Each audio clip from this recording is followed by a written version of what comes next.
Como ustedes ya saben de sobra, en Algo analizamos la profundidad de un fenómeno llamado OVNI que ha interesado al ser humano desde siempre, que tiene muy diferentes perspectivas y algunas son irritantes, y las hemos obviado. Una de esas esta noche. Hemos tocado a todos los palos, como ustedes saben. Hay muchos que ven la serie de Algo en diferentes fragmentos y la unen, me parece fantástico. Este va a ser un recorrido bien curioso y significativo. Tengo una publicación y les contaré luego por qué. Hoy hablamos de la hipótesis psicosociológica, es decir, hasta qué punto el ambiente generado por diferentes factores influye en la experiencia OVNI. Pero si les parece, empecemos por lo que el gran Aimé Michel, al que hemos citado aquí, uno de los grandes investigadores franceses creyentes en los visitantes del cosmos, decía Prémanon o la inocencia. ¿Por qué? Porque los testigos eran un grupo de niños, 5 niños que jugaban tranquilamente, pero esos niños entran en la escuela. Imaginamos el bullicio de esa escuela francesa un día de septiembre de 1954.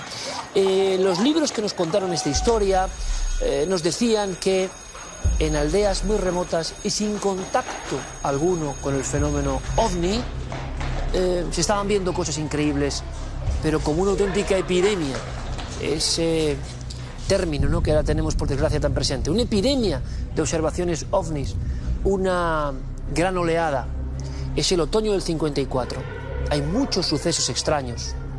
Estos niños están en una clase que parece absolutamente normal, ha pasado el fin de semana, y la profesora les pide que, por favor, tienen alrededor de 10 años, les cuenten cómo ha ido precisamente esos días de asueto. Uno de ellos lleva una chapa de sheriff en el pecho. Uno de ellos es corajudo, valeroso. Tiene ascendencia sobre el resto de la pandilla. Se llama Raymond. Y Raymond pide la palabra porque tiene algo muy importante que decir.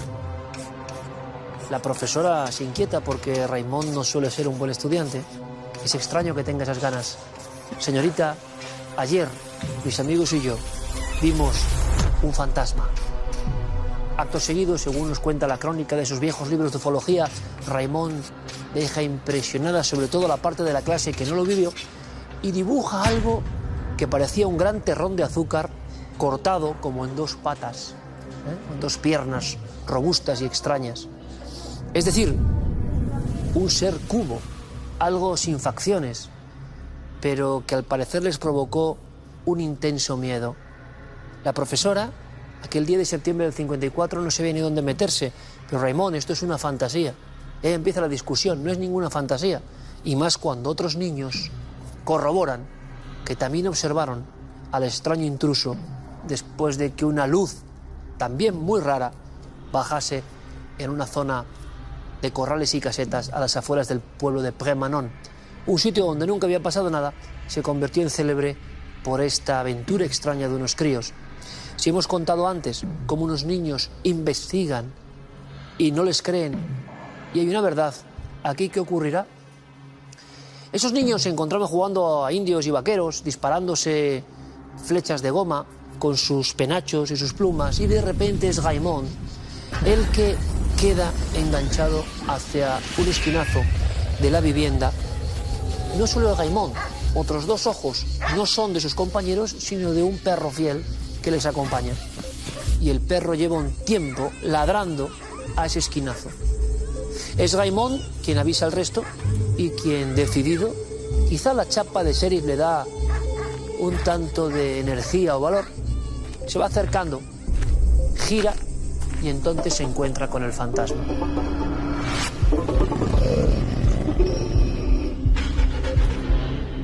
Es verdad que minutos antes había caído una especie de lágrima del cielo.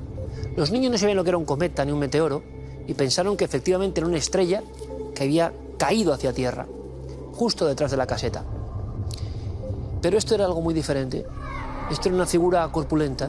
Esto era algo que llegaba hasta prácticamente la parte superior del pequeño lugar donde se almacenaban algunos aperos de labranza. Medía más del doble de aquellos niños y se movía torpemente. En un momento dado tembló. En un momento dado hizo una especie de movimiento vibratorio. Y Raymond, lo que cuenta la profesora y contará después a las autoridades, es que apuntó directamente al ser de otro mundo o al fantasma, siempre dijeron espectro, fantasma, y disparó.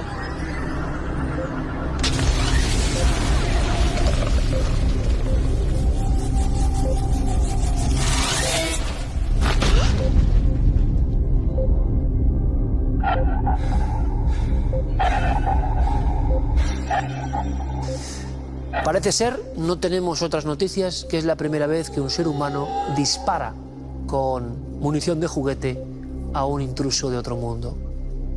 Acto seguido, ese temblor aumentó y Gaimon salió disparado ante el espanto de sus amigos, dándose con la espalda en uno de los muros y causándose fuerte dolor. Todos pudieron ver cómo esa figura caminaba hacia un lugar torpemente, que era el mismo encuadre del terreno donde al parecer había caído la lágrima del cielo. Los niños salieron de allí como alma que lleva el diablo, asustadísimos. Por eso, con esa fuerza, lo contaban a los profesores. Apenas 2 horas después, y viendo que varios niños coincidían, la profesora llama a un viejo conocido que investigaba estos fenómenos, Jimmy Gué, y al mismo tiempo, en conexión con la gendarmería, un agente de la autoridad se presenta. Van a la zona. Esto lo hacían los franceses, verificar policialmente este tipo de testimonios. Por eso su archivo a este nivel es el más grande del planeta. Y entonces se dan cuenta de que hay un territorio que ha sido pisado, pero por una especie de pies de un peso descomunal. No son los zapatos de los niños. Se han hundido tan profundo como un puño humano. Y recoge muestras, el gendarme interroga, los niños siguen contando lo mismo, sobre todo Gaimon, que como decimos tiene esa ascendencia sobre el resto. Es verdad que fue el único que giró el esquinazo. Los otros vieron casi como un destello, creyeron ver, dijeron que sí. Gaimon lo tenía muy claro. He estado, señor gendarme, a 2 metros de un fantasma. Pero para Jimmy Gué no hay fantasma alguno. Es Francia, es septiembre, es el 54, y cientos de granjeros, de médicos, de comerciantes, de pilotos, están viendo lo mismo. Es verdad que nunca ha habido una forma tan rara como la de Pgemanon. ¿Qué sentido tiene? Y sobre todo Gué hace algo que harán muchos investigadores, y me incluyo. ¿Cómo un niño se va a inventar algo tan fantasioso? Podía poner un típico marciano y además, otro gran lema de la ufología de todos los tiempos. Esos niños de un pueblo del 54, ¿qué iban a saber de objetos volantes no identificados? Es una muestra de la inocencia y la no contaminación del testimonio. Así que tenemos a Gaimon, que pasó por muchos interrogatorios, tanto en el aula como en la propia comisaría del pueblo. Y repitió una y otra vez. Por cierto que Jimmy Gué llevaba una revista que era seguramente de las más leídas, un dossier, lo que sería un dominical, Radar. Radar decía en Valenciennes: reconstituimos la fantasmagórica aparición marciana. El testigo es Marius de Wuille. Bien. Radar existía, Radar llegaba a todos los pueblos, y Radar tenía en su portada la visión arquetípica de unos seres también muy extraños. Radar, en aquel tiempo, septiembre del 54, hay que ser honestos, y esto no lo hemos sabido hasta hace muy poco tiempo, cuando hemos ido a los archivos, incluso pedía a los oyentes la mejor historia sobre el fenómeno ovni, con un premio. Yo mismo, y tantos otros que leímos los libros de los viejos investigadores franceses, evitamos y apartamos todo este contenido que por otro lado no nos dieron. Eran personas de aldeas sin ningún tipo de conexión con el fenómeno ovni, y por tanto una demostración que era evidente. No mentían y contaban al detalle toda la verdad.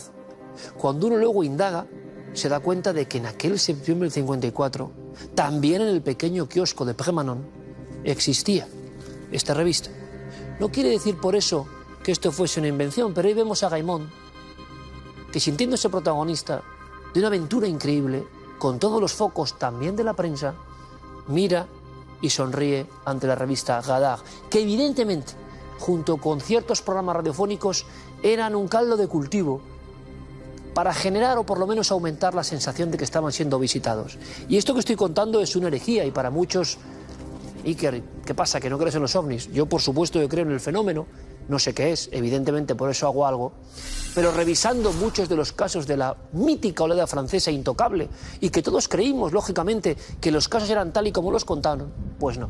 Tiempo después, Raymond, el niño de la chapa de sheriff, confesó que todo había sido una broma para asustar a sus amigos, asustar a los profesores y, sobre todo, sentirse importante. Es decir, si uno de los casos célebres, ojo, hay quien puede decir, y esto es así, Raymond lo dijo ante la presión de los medios y porque quería olvidarse de todo ese embrollo. Hay testigos a los que el embrollo les gusta, y así era Raymond, un niño con ganas de protagonismo, un niño que cuando iba con las jícaras de leche que le encargaba su madre, pasaba delante del kiosco de prensa donde Gadar nos decía poco menos que estábamos siendo invadidos.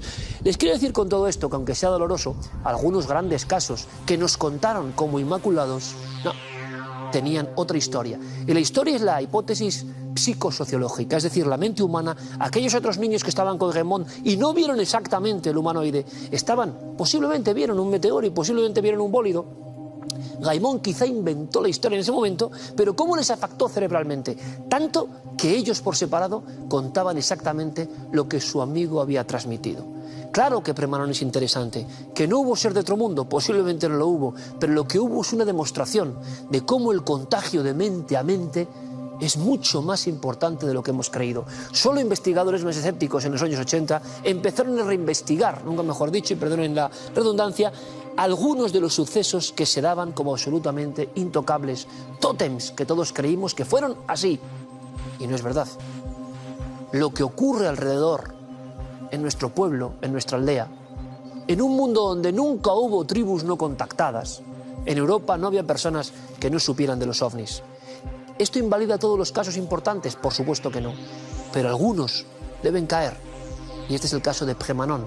Durante 30 años, uno de los grandes casos de Francia, que nos demuestra que el ovni también parte de unas bases que no están en otro mundo, sino en la mente humana.